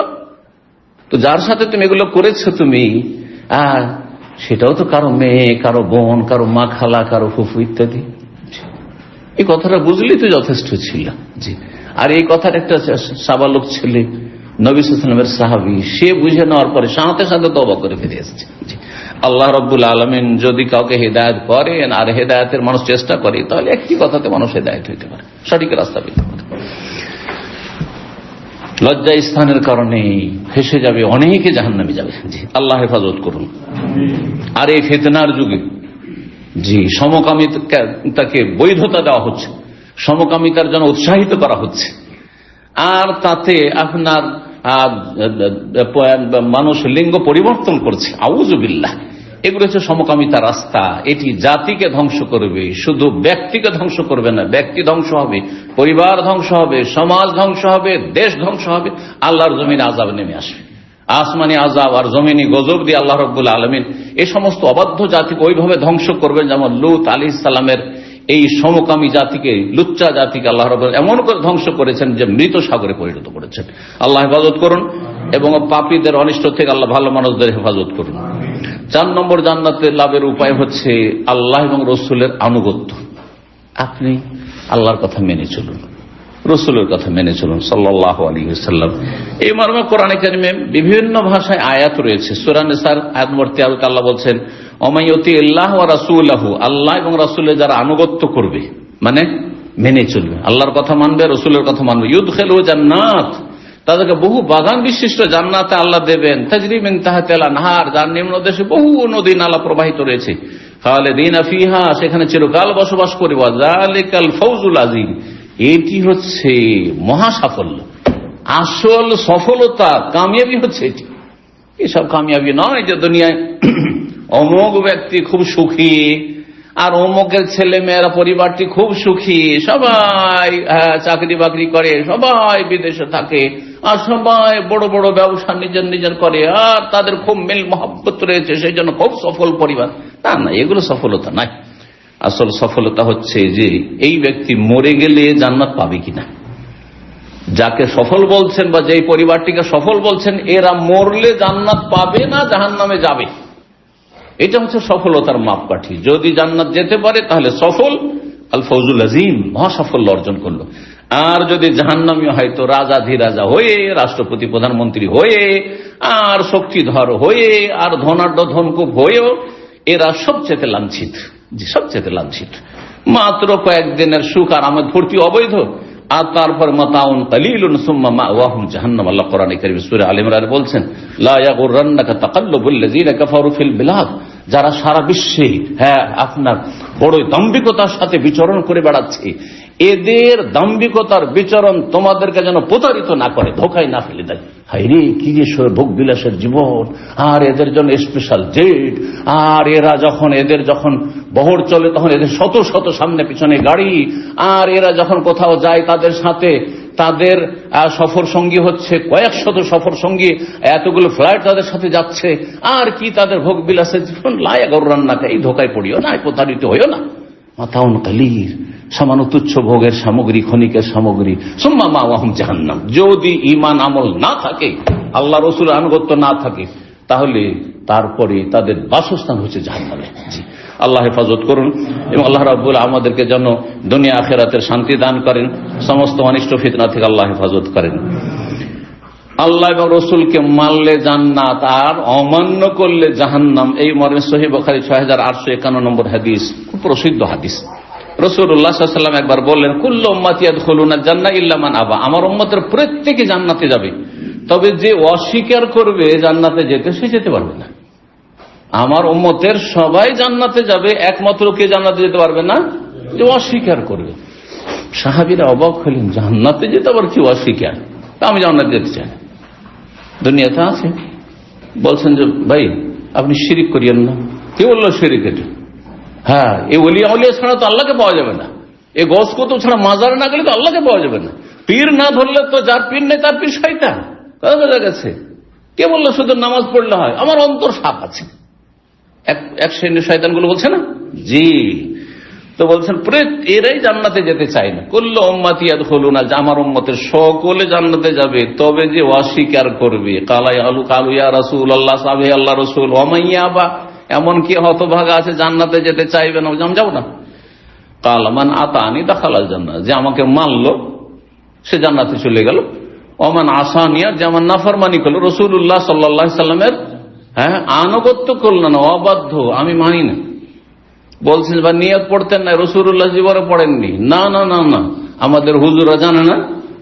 আরে কোথায় রাসূলুল্লাহর সামনে আছে তার এই জাহিল হুজুরগুলোকে, কথা বলতে পারছেন? বাপ দাদা ধর্ম করা আছে, রাসূলুল্লাহ সাল্লাল্লাহু আলাইহি ওয়াসাল্লামের ওহীর বিধানের সামনে রাখছে, কি করে জান্নাতে যাবে? ওমান আসানি, আর যারা আমার নাফরমানি করে বিরুদ্ধাচরণ করে আমার সামনে অন্যকে আদর্শ হিসাবে পেশ করবে, ফাকাদ আবা, সে জান্নাতে যেতে অস্বীকার করল। তো রাসূলুল্লাহ সাল্লাল্লাহু আলাইহি ওয়াসাল্লামকে মানলে আল্লাহকে মানা হয়, আল্লাহ রসুলকে মানলে আল্লাহর কাছে চাইতে হবে, হ্যাঁ, আল্লাহর ইবাদত বন্দেগী করতে হবে, রসুলের তরিকায় জীবন যাপন করতে হবে। এইভাবে আল্লাহ এবং তার রসুল সাল্লাল্লাহু আলাইহি ওয়াসাল্লামকে মানলে জান্নাত, না মানলে জাহান্নাম। জান্নাতে যাওয়ার 5 নম্বর ওসিলা, আল্লাহর সন্তুষ্টির জন্য দ্বীনের জ্ঞান অর্জন যদি করেন। এই যে দ্বীন শিখার জন্য আসছেন, সেটা মাদ্রাসার ছাত্র বয়সে মাদ্রাসায় হোক, হেফজ খানায় আপনার হেফজের বয়সে হোক, আর আপনার ইসলাম সেন্টার সৌদি আরবে যে কোনো বা বয়সের কোনো আপনার কোনো নির্ধারিত নেই, সময়সীমা নেই যে এই সময়টা শুধু শিখতে হবে। এলেম শিখার সময় মায়ের দোলনা, মায়ের কোল থেকে শুরু করে একবারে লাহাদ পর্যন্ত, মাহাদ থেকে লাহাদ পর্যন্ত। মাহাদ মানে মায়ের কোল, আর লাহাদ মানে হচ্ছে কবর, বগলি কবরকে লাহাদ বলা হয়। এলেম শেখার কোনো বয়স নেই, 60 বছর, 70 বছর, 80 বছর, 90 বছর, দাড়ি সাদা হয়ে গেছে, সারা জীবন লেখাপড়া করছে, তারপরে প্রতিদিন লেখাপড়া করছে। আপনারা তো শুনলেন, কিছু মনে থাকলো, না থাকলো, কিন্তু আমি এটাকে কতবার পড়েছি, কতবার এটাকে সেট করেছি, তরতিব দিয়েছি, তারপরে রেফারেন্স গুলো কালেকশন করেছি, কোন হাদিসে আছে, তো কত নম্বর হাদিসে আছে, হাদিসটা সহিহ না জয়ীফ, কোন আয়াতে আছে। এমনিতে এই লেখাপড়ার ফজিলত নেই? অবশ্যই আছে। যে যতটা লেখাপড়া করছে তার ততটা বেশি ফজিলত রয়েছে। কেউ যদি দ্বীনের এলেম হাসিল করে, জ্ঞান অর্জন করে আল্লাহর সন্তুষ্টির জন্য, আবার দুনিয়ার গরজ যদি থাকে তাহলে কিন্তু কিছু পাওয়া যাবে না। দুনিয়ার গরজ যে কোনো গরজ হইতে পারে, এই জন্য যে কারো পেশা, সেই জন্য তার এটা পেশা, সেই জন্য করছে। হ্যাঁ, এই জন্য যে মানুষের কথা বা সমালোচনা এড়াতে পারলো না, সেই জন্য দুটো কথা ইসলামের বললো বা এলেমের চর্চা করলো না। হ্যাঁ, চক্ষু লজ্জায় করলো, অথবা চললে সেখানে গেলে একটু ভালো খেতে টেতে পাওয়া যাবে, সেই জন্য আসলে এইটাও দুনিয়ার গরজ, আল্লাহ সন্তুষ্টির জন্য নয়। কিন্তু যদি সত্যি আল্লাহ সন্তুষ্টির জন্য দিন কেউ শেখে, তাহলে এটি জান্নাতে যাওয়ার গুরুত্বপূর্ণ একটি উপায়। লম্বা হাদিসের অংশ, সময়ের স্বল্পতার জন্য সে অংশটুকু বলছি যেটার আজকের বিষয়ের সাথে সম্পর্ক। বিষয় কি? জান্নাত লাভের উপায়। জান্নাত লাভের 5 নম্বর উপায় হচ্ছে আল্লাহকে সন্তুষ্ট করার জন্য আল্লাহর দ্বীন সম্পর্কে যদি আপনি জ্ঞান অর্জন করেন। সহিহ মুসলিমের 4867 নম্বর হাদিস বলছেন রাসূলুল্লাহ, ওয়ান সালাকা তারিকান, কেউ যদি কোনো রাস্তায় হাঁটে, কেউ হেঁটে এসছেন, কেউ গাড়িতে এসছেন, কেউ মাদ্রাসা হেঁটে যাচ্ছে, কেউ সাইকেলে যাচ্ছে, কেউ বাইকে যাচ্ছে, কেউ বাপের গাড়িতে যাচ্ছে, রিক্সায় যাচ্ছে, রাস্তা এক কথায়, কেউ দূরে যাচ্ছে, কেউ কাছে যাচ্ছে। ইয়ালতামিসু ফিহি ইলমান, উদ্দেশ্য হচ্ছে দ্বীনের এলেম শিখা, এলেম তলাশ করা। সাহালাল্লাহু লাহু বিহি তারিকান ইলা জান্নাত, তাহলে আল্লাহ জান্নাতের রাস্তাকে তার জন্য সহজ করে দিবেন। জান্নাতের রাস্তায় আছেন আপনি, জান্নাতের রাস্তায় চলছেন। আল্লাহ রাব্বুল আলামিন আমাদেরকে জান্নাতে হিসাবে কবুল করেন, ইখলাসের সাথে ইলম হাসিলের তৌফিক দান করেন, আমল করার তৌফিক দান করেন, এবং কোরআন সুন্নাহর ওহীর বিধানের দিকে মানুষকে দাওয়াত দেওয়ার তৌফিক দান করেন। 6 নম্বর জান্নাত লাভের উপায় হচ্ছে সিলাতুর রাহিম, আত্মীয়তার সুসম্পর্ক বহাল রাখা, বরং অটুট রাখা, মজবুত করার চেষ্টা করা। হ্যাঁ, কেউ রাখতে চায় না, আপনি রাখতে চাইছো। অনেক আত্মীয় আছে, শুধু তুমি যেমন আমি তেমন এরকম করলে হবে না। হাদিসে এরকম কথা আছে, স্পষ্ট আছে, লাইসাল ওয়াসিলু বিল মুকাফি, সহিহ মুসলিমের একটি হাদিস। ওই ব্যক্তি আত্মীয়তার সুসম্পর্ক বহাল রাখনেওয়ালা ব্যক্তি নয় যেই ব্যক্তি বদলা দেয়, তুমি যেমন আমি তেমন। তুমি যদি একবার টেলিফোন করো তাহলে আমি করব, আমার বড় ভাই যদি একবার টেলিফোন করে আমি তাকে একবার করবো, আমার ছোট ভাই যদি টেলিফোন করে তাহলে করব, যদি একবার 2বার করব না করে আর করব না। বোঝা গেছে? সে যদি আমার বাড়ি আসে তাহলে ওর বাড়ি যাব, সে যদি না আসে আমি যাব না। সে যদি আমাকে আকিকার দাওয়াত দেয় আমি দেবো, না হলে দেবো না। আমাদের সেরকম আছে না? হ্যাঁ, পরের সাথে সম্পর্ক, কারণ ওর সাথে খাতির আছে সেই জন্য, কিন্তু নিজের মায়ের পেটের ভাই বোনের সাথে সম্পর্ক অনেকের নেই। হ্যাঁ, আকিকার গোস্ত ফিরিয়ে দিল, নিল না, রিজেক্ট। কোরবানি গোস্ত ফিরিয়ে দিল। হ্যাঁ, কোনদিন জীবনে তলাশ নেবেন না, ফুফু খালার কেউ খোঁজ খবর নেবেন না, এমন হইলে হবে না। সিলাতুর রাহম আল্লাহ সন্তুষ্টির জন্য, যে এই রক্তের সম্পর্ক আমি বহাল রাখার জন্য, আল্লাহকে রাজি করার জন্য, আমার দুনিয়াতে রুজিতে বরকত হবে, আমার আয়ুতে বরকত হবে। জান্নাত লাভের গুরুত্বপূর্ণ মাধ্যম হচ্ছে আত্মীয়তার সুসম্পর্ক বহাল রাখা। সে খারাপ আচরণ করলে কি হবে, সে কষ্ট দিলে কি হবে, আমি কষ্ট দেব না তাকে। সহিহ বুখারী 1309 নম্বর হাদিস, সহিহ মুসলিমে 15 নম্বর হাদিস। জনৈক ব্যক্তি নবী সাল্লাল্লাহু আলাইহি ওয়াসাল্লামের কাছে আসলো, আসার পরে বলছে, আবু আইয়ুব আনসারী রাদিয়াল্লাহু হাদিসটির বর্ণনাকারী বলছেন, ওই ব্যক্তি আখবিরনি বিআমালিন ইউদখিলুনি জান্নাহ, হে আল্লাহর রাসূল, আমাকে এমন একটা আমল বলে দেন যাতে আমি জান্নাত যেতে পারি, জান্নাত আমাকে নিয়ে যায় ওই আমল। নবী সাল্লাল্লাহু আলাইহি ওয়াসাল্লাম তা'বুদুল্লাহ ওয়া লা তুশরিকু বিহি শাইআ, প্রথম বললেন তাওহীদের কথা, আল্লাহর ইবাদত করবে, তার সাথে শরীক করবে না, এক। 2 নম্বর ওয়া তুকিমুস সালাত, কায়েম করবে, তাই নামাজ পড়া হচ্ছে নেক আমল, সবচেয়ে গুরুত্বপূর্ণ নেক আমল তাওহীদের পরে, লা ইলাহা ইল্লাল্লাহর পরে, যেটা জান্নাতে নিয়ে যাবে। ওয়া তুতিজ যাকাত, যাকাত দেবে, যাকাত দেওয়া হচ্ছে জান্নাতে যাওয়ার কাজ। ওয়া তাসিলুর রাহিম, এবং আত্মীয়তার সুসম্পর্ক অটুট রাখবে, বহাল রাখবে, বজায় রাখবে। সিলাতুল আরহাম করলে নবী সাল্লাল্লাহু আলাইহি ওয়াসাল্লাম হাদিস, রুজিতে বরকত হয়, আয়ুতে বরকত হয়। মান সাররাহু, কেউ যদি পছন্দ করে নিজের জন্য, হ্যাঁ, যে আইয়ুবসাত লাহু ফি রিজকিহি, তার রিজিকের দ্বারকে প্রশস্ত করা হোক, ওয়া ইউনসা লাহু ফি আসারিহি, তার আয়ুতে বরকত দেওয়া হোক, আয়ু বৃদ্ধি করা, বয়স বৃদ্ধি করা হোক, সেটা বাহ্যিক হইতে পারে, আবার আভ্যন্তরীণ হইতে পারে, দুটোই অর্থ করা হয়েছে। তাহলে কি করবে সে? ফালিয়াসিল রাহিমাহু, সেজন্য আত্মীয়তার সুসম্পর্ককে বহাল রাখে। রব্বুল আলামিন আমাদের তৌফিক দান করেন। 7 নম্বর জান্নাত লাভের উপায় হচ্ছে, বিশেষ করে মহিলাদের ক্ষেত্রে, মহিলা যদি নারী স্ত্রী হিসাবে স্বামীর আনুগত্য করে, স্বামীর বৈধ কথা মেনে চলে, স্বামী ডান দিকে যেতে বলছে সে বাম দিকে।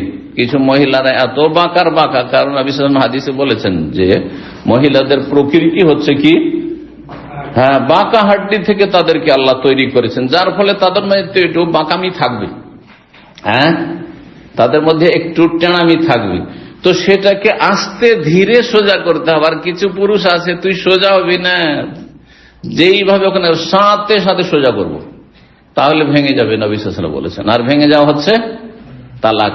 আর আজকাল, হ্যাঁ, এইদিকে বাঁকাও বেশি হয়ে গেছে। আগের আজ থেকে 40-50 বছর, 60 বছর তার আগের যুগে যেসব মহিলারা ছিল, আমরাই যা দেখেছি, যেইভাবে স্বামীর আনুগত্য ছিল আজকাল মোটেই নেই। যেমন তেমনি পুরুষরাও স্ত্রীকে সময় না দিয়ে, তাদের হক আদায় না করে, তারা চায় যে তুই যত টেড়া হবি তোকে তত তাড়াতাড়ি আমি সোজা করার চেষ্টা করব, যার ফলে তালাকের হার সবচেয়ে বেশি বেড়ে গেছে।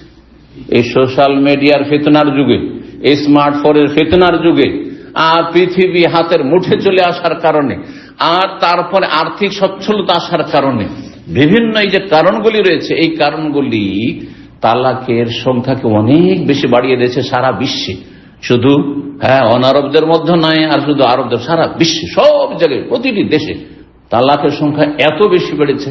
আর সহশিক্ষায় এবং একসাথে চাকরি বাকরি করা, চিন্তা করেন, স্বামীকে 1 ঘন্টা সময় দিতে চায় না স্ত্রী, কিন্তু চাকরি করার জন্য এত মরিয়া তার বসকে, তার কলিগকে 8 ঘন্টা সময় দিচ্ছে। আর সেখানে কতবার যে সার করছে, আর ওকে সন্তুষ্ট রাখার জন্য কত যে পাইতারা করছে, আর কত যে একটা হাসি দিচ্ছে, কত যে একটা চোখের একটা আকর্ষণ দিচ্ছে, যাতে করে আমার, হ্যাঁ, মুষ্টিতে কবজাতে থাকে এই বস, হ্যাঁ, আমার সুপারভাইজার, আমার ফোরম্যান, আমার ম্যানেজার। চেষ্টা করছে না, করছে না? চিন্তা করা উচিত এসব মহিলাদেরকে, যারা চাকরিজীবী মহিলা, যে তুমি কতক্ষণ তোমার স্বামীকে সময় দিছো বলো তো দেখি। যখন আসছে একবারে ক্লান্ত হয়ে আসছে, 8 ঘন্টা 10 ঘন্টা ডিউটি করে এসে আসার বলছে, আর শরীর চলছে না, খাওয়া দাওয়া করতে হবে, যাও হোটেল থেকে নিয়ে এসো, রেস্টুরেন্ট থেকে নিয়ে এসো। আর যদি পাকা বলছে যে তুমি শেয়ার করো, তুমি কিছু করো আমি কিছু করি, হ্যাঁ, ওইদিকে স্বামী বসে আছে, ফেল করে তাকাচ্ছে, কারণ চাকরি করা বেশি, তো চাকরি করার পয়সাটাও মিষ্টি লাগছে, যার ফলে দুজন মিলে করে পাকশাক করছে। আর তাতে যখন যথাসময়ে খেতে পায় না, তখন দিমাগ খারাপ হয়ে যাচ্ছে, মেজাজ খারাপ হয়ে যাওয়ার কারণে তখন একটুতেই তখন রাগ গরম হয়ে যাচ্ছে, আর যার ফলে তালাক হয়ে যাচ্ছে। কথা বুঝতে পেরেছেন? আর এইদিকে সন্দেহের নজরে সবাই দেখছে, কারণ মহিলা যখন বেগানা পুরুষের সাথে চাকরি করছে, তখন তাকে তার স্বামীও সন্দেহের দৃষ্টিতে দেখছে, আর দেখছে আমার স্বামীও তো অনেক মহিলাদের সাথে চাকরি করছে, তো আমি যেমন সেও তেমন, হ্যাঁ, আর নিজে পুরুষের মধ্যে দুর্বলতা, আমিও যেমন করছি, দুষ্টামি বদমাশি করছি, তেমন হয়তো আমার স্ত্রীও সেখানে করছে, যার ফলে একটা অশান্তি সবসময় কাজ করছে। এইসব বিভিন্ন যে কারণগুলি আজকে থেকে 30-40-50 বছর আগে ছিল না, সেই কারণগুলি বর্তমানে বিদ্যমান থাকার কারণে আল্লাহ রাব্বুল এইসব ফিতনা থেকে হেফাজত করুন, তালাকের সংখ্যা অনেক বেশি বেড়ে গেছে। এই সমস্ত ফিতনা থেকে যদি বাঁচতে হয়, আর এই অশান্তি, পারিবারিক অশান্তি থেকে বাঁচতে হয়, আর দাম্পত্য জীবনে যদি সুখ শান্তি হাসিল করতে হয়, তাহলে মা খালার যুগে ফিরে যেতে হবে, দাদি নানির যুগে ফিরে যেতে হবে। যে 3 বার ডাল ভাত দিয়ে দিয়েছেন, সকালবেলা লবণ রুটি দিয়ে দিল, তাতে স্ত্রী খুশি ছিল, আপনার মা খালা দাদি নানি সব খুশি ছিল। আর দুপুর বেলা যদি মাড় ভাত, ডাল ভাত, একটু ভর্তা দিয়ে তাতেই খুশি ছিল। আর রাত্রে যদি একটু শুকনো রুটি মুটি পেয়েছে, অথবা যা কিছু ভবিকনগর পন্থা ভাত, বাসি ভাত, ওই দুপুরে বাসি ভাত, গরম ভাত কোথায় পাবেন, খুব কম লোকের বাড়িতে, সেটাই থেকেছে, তাতেই খুশি থেকেছে। পেলো না হইলে ওতেই চললো। কত শান্তি ছিল, কত শান্তি ছিল। আর আজকে আপনার স্ত্রী বলছেন, না আমাকে শপিং এ যেতে হবে, টাকা দাও, টাকা দাও। হ্যাঁ, কত অশান্তি, অশান্তির শেষ নেই। আল্লাহ রাব্বুল আলামিন যেন শান্তির দিকে ফিরে আসার তৌফিক দান করেন। শান্তি রয়েছে আল্লাহ রসুলের আনুগত্যে। বলছিলাম, আল্লাহ রসুলের আনুগত্য যদি করতে হয়, তো নারীকে স্বামীর আনুগত্য করতে হবে। এই মর্মে মুসনাদে আহমদ হাদিস রয়েছে 1573 এবং মুসনাদে বাজ্জার, এছাড়া তাবরানীতে হাদিসটি রয়েছে। আল্লামা আলবানী রাহিমাহুল্লাহ হাদিসটিকে সহিহ বলেছেন, সহিহুল জামের 661 নম্বর হাদিস, খুব প্রসিদ্ধ হাদিস। মহিলাদের জান্নাতে যাওয়ার বিষয়টিকে আল্লাহ আরো সহজ করে দিয়েছে। আলমারআতু ইযা সাল্লাত খামসাহা ওয়া সামাত শাহরাহা ওয়া আহসানাত ফারজাহা ওয়া তাআত বালাহা ফালতাদখুল মিন আইয়াবিল জান্নাতি শাহাদ। পুরুষদের ক্ষেত্রে কিন্তু এমনটা নেই যে এই কয়েকটা 4-5টা কাজ করলে জান্নাত। অনেক দায়িত্ব রয়েছে, স্ত্রী খাওয়াইতে হবে, ছেলে মেয়েকে খাওয়াইতে হবে, এই দায়িত্ব পালন করতে হবে, এই করতে হবে, সেই করতে হবে, কত ঝুঁকি নিতে হচ্ছে জীবনে। জি, বিদেশে আসতে হয়েছে, স্ত্রীর দায়িত্ব আছে যে বিদেশে আসতে হবে? না, মোটেই না। জি, স্ত্রীর দায়িত্ব আছে রোজগার করতে হবে? কোনো দায়িত্ব নেই, বাড়িতে এনে দিবে, পাক করবো, বাস খাও। জি, বলছেন নবী সাল্লাল্লাহু আলাইহি ওয়াসাল্লাম, ইযা সাল্লাতিল মারআতু খামসা ওয়া আল মারআতু ইযা সাল্লাত খামসা, মহিলা যদি 5 ওয়াক্ত নামাজ পড়ে, 5 ওয়াক্ত সালাত আদায় করে, ওয়া সামাত শাহরাহা, রমজান মাসের সিয়াম পালন করে, গোটা বছর শুধু রমজানের কাজা হয়ে যায়, মাসিক এসেছিল পরে কাজা করে নেবে, ওয়া হাফিজাত ফারজাহা ওয়া আহসানাত ফারজাহা, লজ্জা স্থানের হেফাজত করে, স্বামী ছাড়া কারো সাথে কোন রকমের সামান্যতম কোন সম্পর্ক নেই, স্বামীর চাইতে ভালো সুন্দর কাউকে মনে হয় না, এইরকম হইতে হবে সত্যি হইতে হইলে। হাফেজা ফারজাহ বা হসানা, 2 শব্দ দিয়ে রয়েছে, কয়টি হইল বৈশিষ্ট্য? না, 3টি হয়েছে। 5 ওয়াক্ত নামাজ পড়লো, রমজান মাসে রোজা রাখলো, আর লজ্জা স্থানের হেফাজত করলো, ওয়া আতাআত বালাহা বা যাওজাহা, 2টি রিওয়ায়াত রয়েছে, স্বামীর আনুগত্য করলো, স্বামীর কথা মতো চললো। স্বামী বলছে যে এই কাজগুলি করতে হবে, ঠিক আছে, ঠিক আছে, না জায়েজ কথা না বললে হলো। স্বামী যদি হারাম কথা বলে শুনবে না? মোটেই শুনবেন। স্বামী যদি নোংরামির কথা বললে মোটেই শুনবেন। মাসিক অবস্থায় স্বামী সহবাস করতে চায়, হারাম, মোটেই শুনবে না। হ্যাঁ, নেফাস অবস্থায় সহবাস করতে মোটেই শুনবেন না। হ্যাঁ, যদি পায়ু পথে যদি সহবাস করতে চায় খবিস, মোটেই শুনবেন না। এইরকমের যে কোনো নাজায়েজ কাজ, ফজরের সালাতের সময় চলে যাচ্ছে, স্বামী যদি বলে না একটু দেরিতে শুয়ে যে ঘুমাবে না, মোটেই শুনবে না। যদি বলে যে রমজান মাসে রোজা রাখেন, আমার দিনে সহবাসের প্রয়োজন, শুনবে না? মোটেই শুনবে না। আল্লাহর নাফরমানি করে, রসুলের নাফরমানি করে স্বামীর কথা শুনবে না, তাতে শান্তি রয়েছে। সে থাক আর না থাক, সংসার থাক আর না থাক, সেই ক্ষেত্রে শক্ত হয়ে যেতে হবে। আল্লাহ রাব্বুল যেন তৌফিক দান করেন। লা তাআতা লিমাখলুকিন ফি মাসিয়াতিল খালিক। রাসূলুল্লাহ সাল্লাল্লাহু আলাইহি ওয়াসাল্লাম নীতিমালা নির্ধারণ করেছেন, কোন সৃষ্টির আনুগত্য চলবে না খালেক স্রষ্টার বিরুদ্ধাচরণ করে, রবের নাফরমানি করে। রব যাতে খুশি আছে, রব যদি বৈধতা দিয়ে থাকে, এই জন্য সুন্নত নফল রোজা, আরাফার রোজা রাখতে চাইছে, মুহররমের আশুরা রোজা রাখতে চাইছে, সোমবার বৃহস্পতি স্ত্রী রোজা রাখতে চাই। স্বামী যদি বলে যে না আমার কিন্তু এই আরাফার দিনে প্রয়োজন, তারপর রাখবে না, স্বামীকে সন্তুষ্ট করে এতটুকু করবে। যদিও তাতে 2 বছরের ফজিলত থেকে বলছে, তার চেয়ে বেশি নেকি পাবে, যেহেতু তার নিয়তে ছিল যে আমি রোজাটা রাখতাম, কিন্তু আমার স্বামী রাখতে দিল না। কিন্তু রমজান না, মোটেই চলবে না। রমজান ফরজ নামাজের সময় না, মোটেই চলবে না। আল্লাহ রাব্বুল যেন সঠিক বুঝ দান করেন, আমলের তৌফিক দান করেন। এই 4টি কাজ যদি করে, 5 ওয়াক্ত নামাজ পড়লো, রমজান মাসে রোজা রাখলো, লজ্জা স্থান হেফাজত করলো এবং স্বামীর আনুগত্য করলো, কিল আলাহা, আখিরাতে হাসর মাঠে বলা, উদখুলিল জান্নাহ, জান্নাতে প্রবেশ করো, মিন আইয়ি আবওয়াবিল জান্নাতি শি'তি, যে কোনো দরজা দিয়ে চাও না কেন। ফালতাদখুল মিন আবওয়াবিল জান্নাতি, ফালতাদখুল মিন আইয়ি আবওয়াবিল জান্নাতি, 57 রিওয়ায়াত রয়েছে, যে কোনো দরজা দিয়ে সে প্রবেশ করুক না কেন, আল্লাহ রাব্বুল তাকে অপশন দেবেন যে জান্নাতের 8টি দরজা আছে, যে কোনোটা দিয়ে তুমি ঢুকে যেতে পারো। সেই মহিলাকে আল্লাহ বলবেন, তার স্বামীকে বলবেন, এমন কোন হাদিস নেই কিন্তু। আর এই 4-5টা কাজ করে একজন পুরুষের দায়িত্ব শেষ হয়ে যায় না? হয় না? মোটেই শেষ হয় না। আল্লাহ যেন বুঝার তৌফিক দান করেন এবং নারী জাতিকে আল্লাহ রাব্বুল আলামিন যেন পাপমুক্ত থাকার এবং স্বামীর আনুগত্য করার এবং আল্লাহ রাব্বুল আনুগত্যের তৌফিক দান করেন। 8 নম্বর জান্নাত লাভের উপায় হচ্ছে বিশেষ করে কন্যা সন্তানের প্রতিপালন। ছেলে সন্তানও নেকি রয়েছে, কিন্তু ছেলে সন্তানের প্রতিপালনে দুনিয়ার অনেক গরজও থাকে। অধিকাংশ লোকের গরজ আছে, আমার এই ছেলেটা যদি ডাক্তার বানায়, ইঞ্জিনিয়ার বানায়, তমক বানায়, অথবা যদি বড় হয় তাহলে একসময় বার্ধক্যে, এটা হচ্ছে আমার বার্ধক্যের লাঠি, এটা আমার বড় আমার আশা আকাঙ্ক্ষা ভরসা। আমি যখন বুড়ো হয়ে যাব তখন আমি তো আর কাজ করে খেতে পারবো না। হ্যাঁ, আমার ওয়াইফটা তো কাজ করে খেতে পারে, তখন কে খাবে, কার কাছে থাকবে? এই ছেলের কাছে থাকবে। কিন্তু মেয়ের ক্ষেত্রে সাধারণত এই আশা করা যায় না। ওকে ডাক্তার বানাইলো, হ্যাঁ, বিয়ে হয়ে যাবে, আর এক সংসারে চলে যাবে, তারপরে তার ওই চাকরির টাকাটা দিতে পারবে।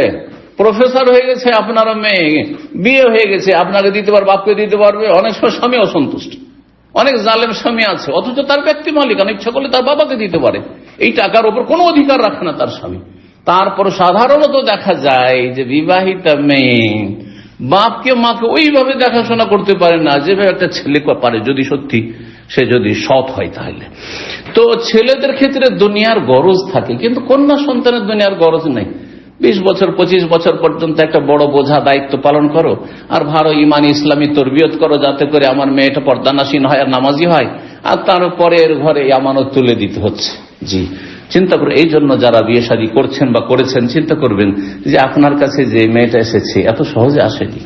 যে ব্যক্তি এর ইমানি ইসলামী প্রতিপালন করেছে, ভালো আদব কায়দা শিখেছে, তার মূল্যায়ন করুন, তার যথাযোগ্য আপনি সম্মান দেন এবং তার শ্রদ্ধা করুন। আল্লাহ তৌফিক দান করুন। অনেক বেয়াদব জামাই রয়েছে, অনেক বেয়াদব ছেলেরা রয়েছে যারা শ্বশুর শাশুড়ি কোনো মূল্যায়ন করে না। রব্বুল আলামিন যেন আমাদেরকে সব বুঝ দান করেন। মেয়েদেরকে প্রতিপালন করলে যে জান্নাত নিশ্চিত, তবে ফরজ ওয়াজিব যেগুলো মৌলিক বিষয় সেগুলি ঠিক রেখে, তাওহীদ ঠিক থাকতে হবে, 5 ওয়াক্ত নামাজ ঠিক থাকতে হবে। তারপরে জান্নাতে যাওয়ার ওসিলা হচ্ছে মেয়েদের প্রতিপালন। আচ্ছা, মেয়ে নাই, বোন, অনেকের বোন আছে, বাবা বৃদ্ধ হয়ে গেছে, বাবা অচল হয়ে গেছে, বাবা মারা গেছে, তাই না? তো বোনগুলোকে মানুষ করেছেন, তাতেও জান্নাত পাবেন। এই মর্মে সহিহ মুসলিমের একটি হাদিস 6765 বলছেন, মান আলা জারিয়াতাইন, যেই ব্যক্তি 2টি মেয়ের প্রতিপালন করবে, লালন পালন করবে, দাখাল তো আনা ওয়াহুয়াল জান্নাহ, নবী সাল্লাল্লাহু আলাইহি ওয়াসাল্লাম আমি এবং সে জান্নাতে যাব কাহাতাইন, এই 2টো আঙ্গুলের মতো পাশাপাশি থাকবো সেখানে। যেমন ইয়েতিমের প্রতিপালনের ক্ষেত্রে ফজিলত রয়েছে, এই হাতাইন এইভাবে দেখিয়েছেন নবী সাল্লাল্লাহু আলাইহি ওয়াসাল্লাম, যে ইয়েতিমের যদি একটা ইয়েতিমের লালন পালন করে সাবালক করে দেন, শুধু ছেলেটাকে সাবালক করে দেন, ইয়েতিম ছেলেকে, তাহলে ফজিলত। ঠিক তেমনি নিজের বোন, নিজের মেয়ের যদি করো, এই ফজমান আলা জারিয়াতান, যেই ব্যক্তি 2টি মেয়ে, নিজের মেয়ে অথবা নিজের বোনের প্রতিপালন করলো, আমি এবং সে জান্নাতে যাব কাহাতাইন ওয়া আশারা বিইসবাইহি, 2টো আঙ্গুল দিয়ে ইশারা ইঙ্গিত করে বুঝালেন রাসূলুল্লাহ সাল্লাল্লাহু আলাইহি ওয়াসাল্লাম। আরেকটি হাদিস তিরমিজিতে রয়েছে 1916 নম্বর হাদিস, যদিও হাদিসটি সনদের দিকে দুর্বল, কিন্তু অন্যান্য সমর্থক হাদিস থাকার কারণে আপন জায়গায় হাদিসটি সহিহ লিগাইরিহি। বলছে, মান কানা লাহু সালাসু বানাত, কারো যদি 3টি মেয়ে, একটির তুলনায় কারো 2টো মেয়ে যদি থাকে তার ফজিলত। আগের হাদিসে কয়টা জানলাম? 2টো মেয়ের কথা, এখানে 3টি মেয়ের কথা রয়েছে। আও সালাসু আখাওয়াত, অথবা 3টি বোন ছিল, আও বিনতানে, অথবা 2 মেয়ে ছিল, আও উখতানে, 2টো বোন ছিল, ফা আহসানা সুহবাতাহুন্না, তাদের সাথে সুসম্পর্কটা বহাল রাখো, তাদের সাথে চলাফেরা আচার আচরণটা ঠিক রাখলো। এই নয় যে অনেকে কিন্তু বোনদের অত্যাচার করে, মারধর করে, মেয়েকে মারধর করে, মেয়েকে দেখতে পারে না, ছেলেকে খুব আদর যত্নে খাওয়ায়, ওরা পাবে না। কিন্তু 2 নজরে দেখে, ছেলেটাকে খুব কদরের সম্মানের নজরে দেখে, বড় আশা আকাঙ্ক্ষা নিয়ে, আর মেয়েটাকে তুচ্ছ নজরে দেখে, যখনই দেয় ছেলেকে বেশি দেয়, মেয়েকে কম দেয়, না, এটা চলবে না। জি, যখন আপনি মারা যাবেন তখন 2 ভাগ ছেলে 1 ভাগ মেয়ে, কিন্তু জীবদ্দশায় যদি এই ফর্মুলা কেউ ফিট করে যে খেতে দেবো, 3 থালা দেবো ছেলেকে আর 1 থালা দেবো মেয়েকে, চলবে?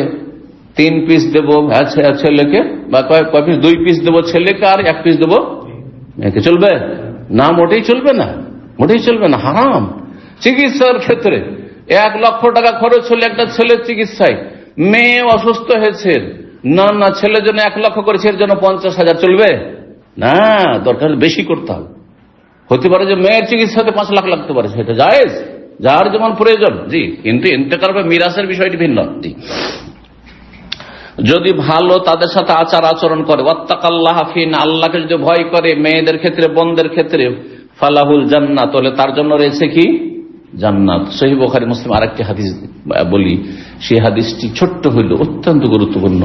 মানবতুলিয়া মিন হাযিহিল বানাত, আল্লাহ যদি কাউকে পরীক্ষা করেন মেয়ে দিয়ে, কারণ মেয়ে পরীক্ষা অনেক সময়, মেয়েকে পর্দার মধ্যে রাখতে হবে, পুশিদা রাখতে হবে, মান ইজ্জতের ব্যাপার। আর এই ছেলে নষ্ট হয়ে যাচ্ছে, তারপরে অত মুখ কালো হয় না, কিন্তু কারো মেয়ের ক্ষেত্রে যদি এক একটুকু মিথ্যাপবাদও দিয়ে দেয়, তাহলে সমাজে মুখ দেখাতে পারছেন না, কঠিন ব্যাপার। জি, মানবতুলিয়া মিন হাযিহিল বানাত, এই মেয়েদেরকে দিয়ে কন্যা সন্তানের দিকে মানুষের আগ্রহ থাকে না অনেকেরই। সেই জন্য নবী সাল্লাল্লাহু আলাইহি ওয়াসাল্লাম বিশেষ করে ওই যুগে, যেই যুগে জীবন্ত মেয়েদেরকে দাফন করে দিতে এক শ্রেণী পাষণ্ডরা, সবাই করতো না এই কাজটি, কিছু কিছু গোত্রের লোকেরা করতো এটা। এই ক্ষেত্রে কিন্তু আমাদের দেশের বক্তারা বাড়াবাড়ি করে যে আরবরা সব নাকি মেয়েকে দাফন করে দিত। যদি মেয়ে সব দাফনই করে দিবে, তাহলে ওই যুগে পুরুষরা কি করে মেয়ে পেয়েছেন? হ্যাঁ, তাহলে সাহাবীরা কোথা থেকে মেয়েগুলোকে পেয়েছেন? বুঝতে পারছেন না? পারছেন না? তাহলে বোঝা গেল যে সবাই কিন্তু মেয়ে দাফন করতো না। কিছু কিছু গোত্র ছিল যাদের মধ্যে এই নোংরামি ছিল, বদভ্যাস, এই জুলুম ছিল, যে তারা মেয়েকে মানতেই রাজি ছিল না, যার ফলে সেটাকে বড় লজ্জার কারণ মনে করত। আর এইসব মেয়ে পিসার লাভটা কি, মানুষকে লাভটা কি, তারা এই কাজ করত। সব বংশ নাই।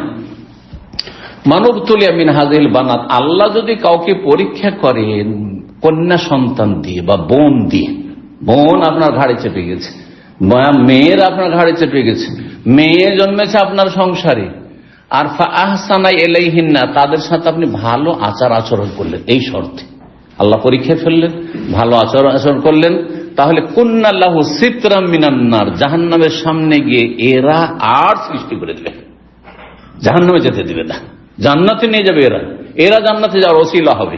আল্লাহ রাব্বুল আলামিন বুঝার এবং আমলের তৌফিক দান করেন। 9 নম্বর জান্নাত লাভের উপায় হচ্ছে আল্লাহর ভয় এবং আল্লাহ রাব্বুল আলামিন সম্পর্কে মুরাকাবা। মুরাকাবা মানে পীর মুরিদের মুরাকাবা না, মুরাকাবা মানে আল্লাহ দেখছেন, ক্যামেরা লাগানো আছে। যেমন আমাদের ইসলাম সেন্টারে কিন্তু ক্যামেরা লাগানো আছে, এই যে গ্যালারি গুলো দেখছেন এগুলোতে ক্যামেরা আছে, এখানে ক্যামেরা নেই রুমের ভিতরে, কিন্তু গ্যালারিতে কি আছে? ক্যামেরা আছে। তো এই যে ক্যামেরা লাগানো আছে, এখানে কি আপনি চলাফেরা করবেন তখন সতর্ক সাবধান করবেন না যেখানে ক্যামেরা আছে? এক সময় ছিল খুব মোবাইল ছিনতাই হতো সৌদি আরবে, সৌদি আরবে দেশের মতো কিন্তু মোবাইল ছিনতাই হতো। নীল মোবাইল নিয়ে কথা বলছে, ছো মেরে দিল দৌড়, হইতো না? হইতো না? আজকে থেকে 10 বছর আগে, 8-10 বছর আগে খুব বেশি মোবাইল এরকম ছো মেরে চুরি করে নিয়ে চলে গেল, এগুলোতে কত যে হইতো, তখন সামনে দেখেছি, দিল দৌড় নিয়ে। কিন্তু এখন হচ্ছে কেন? হচ্ছে না। ওই চোরগুলো ভালো মানুষ হয়েছে? না না, ভালো মানুষ হয়নি। ব্যাপারটা কি? সব জায়গায় শর্ত লাগিয়ে দিয়েছে, প্রতিটি দোকানে দোকানে ক্যামেরা, ক্যামেরা দোকানের লাইসেন্স হবে যতক্ষণ মতো ক্যামেরা না হবে, আছে না নেই? তাহলে এগুলো কিন্তু অনেকেই চিন্তা করেন না। এই নয় যে এসব ভালো মানুষ হয়ে গেছে, না, কখনো ভালো মানুষ, খারাপ খারাপই আছে, ইল্লা মাশাআল্লাহ, ব্যতিক্রম, আল্লাহ হিদায়াত দান করুন। তো কথা হচ্ছে যে আল্লাহর ভয় এবং আল্লাহ আমাকে দেখছেন, আল্লাহ আমাকে দেখছেন, আল্লাহর ক্যামেরা লাগানো আছে, দেখছেন তো দেখছেন, শুনছেন, জানছেন, ওগুলোর পরে মোরাকাবা এখানে ক্যামেরা লাগানো আছে। আরে বিল্ডিং এ তো ওই ধরেন একটা ফ্লোরে 1-2 ক্যামেরা লাগানো আছে, ঠিক কিনা? কিন্তু আমাদের এই কাঁধে একটা, এতটুকু বডি, তাতে এখানে একটা, এখানে একটা ক্যামেরা লাগানো আছে। ইযা তালাক্কাল মুতালাক্কিয়ান আনিল ইয়ামিনি ওয়া আনিশ শিমালি কাঈদ, ডানে বসে আছে, বামে বসে আছে, এখানে 2 পাশে বসে আছে। মা ইয়ালফিযু মিন কাওলিন, যে কোনো কথা বলছেন না কেন, যেমন আমার কথা ক্যামেরায় রেকর্ড হচ্ছে, ঠিক তেমন তার চাইতে বেশি, হ্যাঁ, বা যত্নের সাথে এখানে রেকর্ড হচ্ছে। ইল্লা লাদাইহি রাকিবুন, রাকিব থেকে মুরাকাবা, প্রস্তুত হয়ে রয়েছে, আতীত, প্রস্তুত হয়ে রেকর্ড করছে, সে রেকর্ড করছে। কিরামান কাতিবিন, সম্মানিত লেখকগণ, তারা প্রস্তুত হয়ে রয়েছে। জি, তো এই ভয় ভীতি রাখা, এই মর্মে সূরা রহমানে আল্লাহ বলছেন আয়াত নম্বর 46, ওয়ালিমান খাফা মাকামা রাব্বিহি, আল্লাহর সামনে দাঁড়াইতে হবে, এই ভয় যার অন্তরে আছে দুনিয়াতে, তার জন্য কি? জান্নাতান, দুটি জান্নাত রয়েছে, স্পেশাল 2টি জান্নাত রয়েছে। আল্লাহ বলছেন জান্নাতে যাওয়ার পরে 2টি স্পেশাল বাগান, স্পেশাল জান্নাত রয়েছে। আল্লাহ বলছেন আরো সূরা নাজিয়াত আয়াত নম্বর 40-41, ওয়া আম্মা মান খাফা মাকামা রাব্বিহি ওয়া নাহান নাফসা আনিল হাওয়া ফাইন্নাল জান্নাতা হিয়াল মাওয়া। শুনে রাখো, পক্ষান্তরে যে রবের সামনে দণ্ডায়মান হওয়াকে ভয় করবে, যে আল্লাহর সামনে একদিন দাঁড়াইতে হবে রে। ওয়া নাহান নাফসা আনিল হাওয়া, যেহেতু আল্লাহর সামনে দাঁড়ানোকে ভয় করতো, সেজন্য নিজেকে কুপ্রবৃত্তির অনুসরণ থেকে, মনের পূজা থেকে, খেয়াল খুশি চলাফেরা থেকে, যে খেয়াল খুশি জীবনযাপন করা, এটা থেকে বাঁচিয়ে রাখলো। তার যারা খেয়াল খুশি জীবনযাপন করে, যা ইচ্ছা তাই করবো, যা ইচ্ছা তাই বলবো, যেমন ইচ্ছা তেমন চলবো, যারা, তারা কিন্তু জান্নাতি নয়, তারা জান্নাতি নয়। আল্লাহ বলছে নাহান নাফসা আনিল হাওয়া, আল্লাহর সামনে দাঁড়াইতে হবে সেই ভয় নিয়ে সে নিজেকে কুপ্রবৃত্তির অনুসরণ থেকে বাঁচিয়ে রাখলো। ফাইনাল জান্নাতা হিয়াল মাওয়া, তাহলে জান্নাত হচ্ছে তাদের বাসস্থান।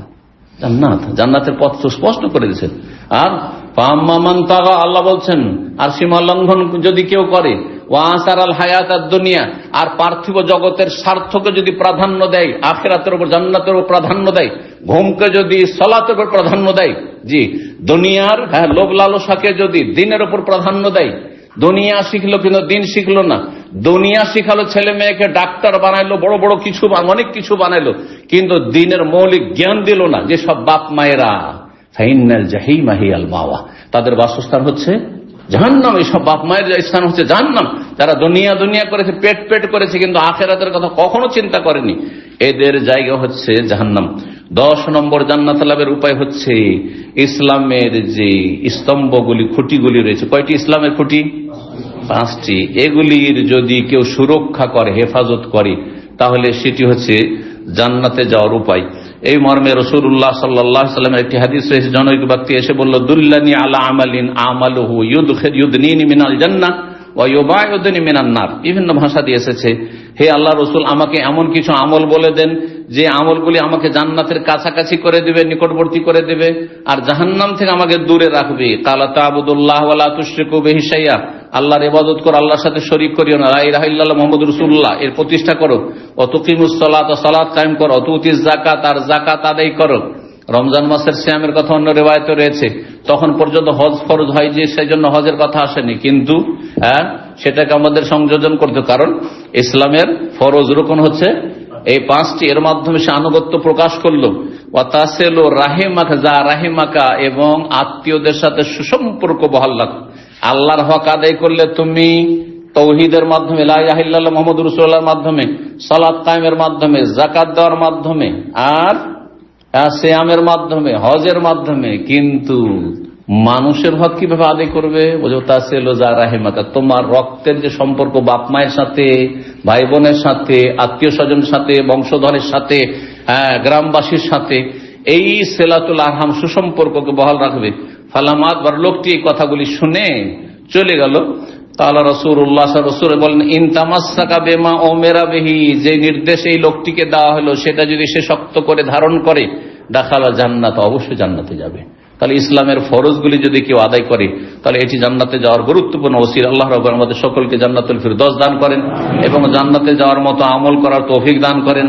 আল্লাহর রহমত হাসিলের ওসিলা যেন আমাদের নেক আমলকে বানিয়ে দেন, এবং তার রহমতে আল্লাহ আমাদেরকে জান্নাতের নিয়ামত দান করেন, আর জাহান্নামের আযাব থেকে আল্লাহ রক্ষা করেন। ওয়া সাল্লাল্লাহু ওয়া সাল্লাম আলা নবিয়িনা মুহাম্মদ ওয়া আলা আলিহি ওয়া সাহবিহি আজমাইন।